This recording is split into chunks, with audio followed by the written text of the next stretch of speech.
Media கிரிக்ஸ் viewers உங்க எல்லாருக்கும் ஒரு பெரிய வணக்கம். இன்னைக்கான வீடியோ என்ன அப்படின்னா, ஐபிஎல் 2025 ஆக்ஷன்ல ராமகிருஷ்ணா கோஸ் அப்படிங்கிற ஒரு பிளேயரை நம்மளோட சிஎஸ்கே 30 லட்சம் ரூபாய் பேஸ் பிரைஸுக்கே எடுத்தாங்க. யார் இந்த பிளேயர், அப்படி என்ன பண்ணியிருக்காரு அப்படின்னு சொல்லிட்டு போயிட்டு கூகுள் பண்றப்போ இந்த வீடியோல போடுற அளவுக்கு கூட அவரோட போட்டோஸ் வந்து கிடைக்கல. அந்த மாதிரி ஒரு பிளேயர் தான். அப்புறம் எப்படிப்பா இவரை எடுத்தாங்க, அப்படி என்ன பண்ணியிருக்காரு அப்படிங்கிறத நம்ம இன்னமும் ஆராய்ச்சி பண்ண ஆரம்பிச்சோம். ஆக்சுவலி ராமகிருஷ்ணா கோஸ் வந்து ஒரு மகாராஷ்டிராவை சேர்ந்த ஒரு பிளேயர். பொதுவாகவே சிஎஸ்கே டீம் வந்து இந்த மகாராஷ்டிரா பிளேயர்ஸ் மேல நிறையவே வந்து பாத்தீங்க அப்படின்னா நம்பிக்கை வைக்கிறாங்க அப்படின்னே சொல்லலாம். எக்ஸாம்பிள் ஒரு ருத்ரா ஜெய்க்வாட், கேதர் ஜாதவ் எடுத்திருந்தாங்க இதுக்கு முன்னாடி. அப்புறம் முகேஷ் சௌத்ரி, அவரும் வந்து பாத்தீங்கன்னா மகாராஷ்டிராவை சேர்ந்த ஒருத்தர் தான். அண்ட் இதை தாண்டி ராஜவர்தன் ஹங்கக்ரேக்கர் அப்படின்னு ஒருத்தர் விளையாண்டாது தெரியுமா, அவரு வந்து மகாராஷ்டிராவை சேர்ந்த ஒருத்தர் தான். அந்த வரிசையில தான் இப்ப வந்து பாத்தீங்க அப்படின்னா ராமகிருஷ்ணா கோஸ் எடுத்துட்டு வந்திருக்காங்க.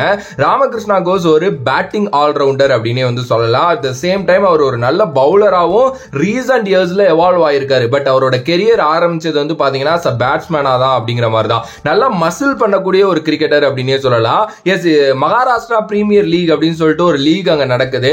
எப்படி நம்ம டிஎன்பிஎல் நடத்துறோமோ அந்த மாதிரி தான் அங்க. ஓகே, அதுல வந்து பாத்தீங்கன்னா ராமகிருஷ்ணா கோஸ் வந்து புன்னேரி பாப்பா அப்படிங்கிற ஒரு டீமுக்காக வந்து ரீசன்ட் டைம்ஸ்ல ஆடினாரு. அங்கேருந்து தான் இவர் அப்படியே வந்து ஸ்பாட்லைட் குள்ள வந்திருக்காரு அப்படின்னே சொல்லலாம். ஏன்னா அங்க ஒரு நாக் ஒன்னு அடிச்சிருக்காரு. 50 ரன்ஸ் வந்து பாத்தீங்கன்னா ரொம்ப கம்மி பால்ல அடிச்சிருக்காரு. அதுவும் ரொம்ப முக்கியமான ஒரு சமயத்துல.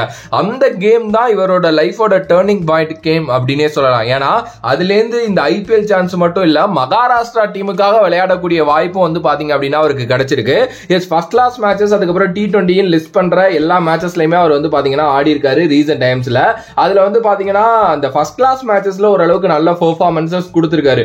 80 ரன் ஒரு வாட்டியும் 39 ரன் ஒரு வாட்டியும் அடிச்சிருக்காரு. அதான் ஒரே இன்னிங்ஸ்ல 2 அடிச்சிருக்காரு. அதுக்கப்புறம் வந்து பாத்தீங்க அப்படின்னா 47 ஒன்னு அடிச்சிருக்காரு. பட் இதை தாண்டி வந்து இப்ப ரீசனா நடந்த 4 T20லயுமே அவர் பெருசா விளையாடல. எஸ், ரன்ஸும் பெருசா அடிக்கல. அதிகபட்சமா அடிச்சதே 13 நாட் அவுட் விஸ் கேரளாவோட. Okay, at the same time விக்கெட்டும் வந்து பாத்தீங்க அப்படின்னா பெருசாலாம் வந்து எடுக்கல. ஆனா ஒரு மாதிரி எக்கனாமியா பவுலிங் போட்டிருக்காரு அப்படின்னே சொல்லலாம். இவர் வந்து பாத்தீங்கன்னா ஃபியூச்சர் ஹர்திக் பாண்டியா அப்படிங்கிற மாதிரிலாம் எல்லாரும் சொல்லிட்டு இருக்காங்க. எஸ், நிறைய பிளேயர்ஸ் இந்த மாதிரி ஆல்ரவுண்டர் அப்படின்னு சொல்லிட்டு வந்தாலே ஃபியூச்சர் ஹர்திக் பாண்டியா அப்படின்னு தான் வந்து சொல்லுவாங்க. பட் ஆனா இவர் வந்து பாத்தீங்கன்னா ஒரு சுப்ரீம் டேலண்ட் அப்படிங்கிறது வந்து தெரியுது.